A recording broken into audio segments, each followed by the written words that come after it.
May nag-comment sa post ko, sabi niya, di ba ma'am, Muslim ka, bawal yan pag ganyan suot ng Muslim. Yes ma'am, bawal. 101% bawal po. Pero, pagkatao ko na po talaga to. Kaysa naman, nakabalot ako, pero, hindi pala ako totoo sa sarili ko. Diba? Maging totoo lang tayo sa sarili natin kasi mahirap magpakunwari. Kapag sinabi mong Muslim, mga kapatid sa pananampalatayang Islam, madali lang na sabihin na tayo ay Muslim. Kahit sino pwedeng sabihin niya, ako ay Muslim. Ha? Mabilis yan sabihin. Anong sinabi niya Allah subhanahu wa ta'ala? Ya ayyuhalladhina amanu dukhulu fis silmi kafa wa la tattabi'u khutuwati syaitan innahu lakum aduwwun mubin. Sinabi ni Allah, o kayong mga nananampalataya, pumasok kayo sa Islam ng kumpleto. Anong ibig sabihin nito? Ay ya'khudhu bi jami'i ural Islam wa syara'ihi. Kapag sinabi ni Allah na pumasok kayo sa Islam ng kumpleto, tatanggapin mo ang lahat ng ipinag-utos ni Allah at ang batas ng Islam.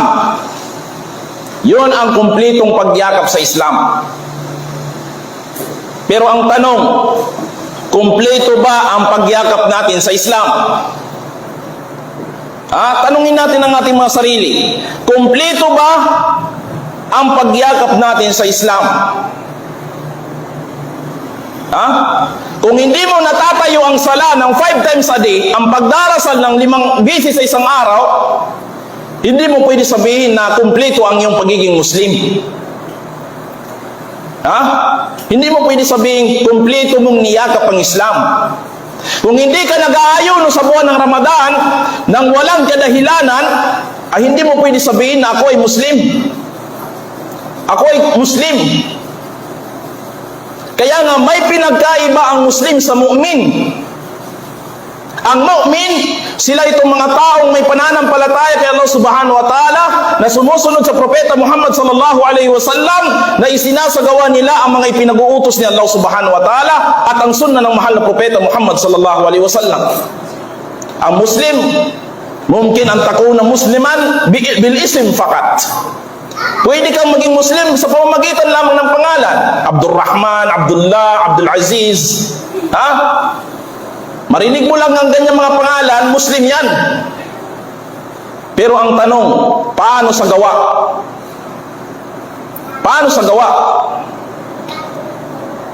Hindi magiging ganap ang pananampalataya ng isang tao kung hindi niya isabuhay ang ipinag-utos ni Allah subhanahu wa ta'ala. Kaya nga nasisira ang Islam dahil sa ibang mga Muslim. Makikita ninyo mga kababaihan, nag-aaral sa iba't ibang universities, sa mga secular. Dito lang ako nakakita ng mga Muslim na kababaihan na nag-aaral sa secular, na hindi mo makikilala Muslim, na yun pala ay Muslim. Bakit? Hindi naghihijab, hindi nagtatalukbong, hindi pinoprotektahan ang kanyang sarili sa pamamagitan ng kanyang pananamit. Mabigla na lang ako, Muslim ka pala. Kasi ang isang palatandaan ng isang babaeng Muslim, unang-una malalaman mo yan sa kanyang pananamit. Diba? Sa kanyang pananamit. Kaya napakahalaga na nandyan sa atin ang pagka-Muslim. Ang tanong, bakit ninyo ikakahiya ang pagsusuot ng hijab? Kung tingnan ninyo si Maria, na ina ni Propeta Jesus, sumakanila nawang kapayapaan, paano manamit si Maria? May takip ang kanyang ulo at ang kanyang katawan. The best example ng nasyon na ito, si Maria. Kawa na siya ni Allah subhanahu wa ta'ala. Bakit inyo ikakahiya ang pagsusuot ng hijab? O kayong mga kababaihan na mga Muslim, nahihiya ba kayo sa mga Katoliko? Nahihiya ba kayo sa mga Kristiyano? Hindi nyo dapat yan ikahiya. Dahil nga mismo si Maria na kanilang sinasamba, balot.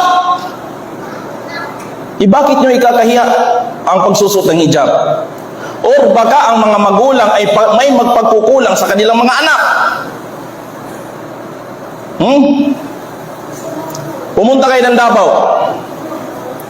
Sa Ateneo de Davao Universities, University of Mindanao, lahat ng university doon sa amin sa Davao. Makikita ninyo ng mga babae nakanikab, mata lang ang makikita ninyo. Nakahijab. Bakit hindi nila ikinahihiya na sila ay mga Muslim?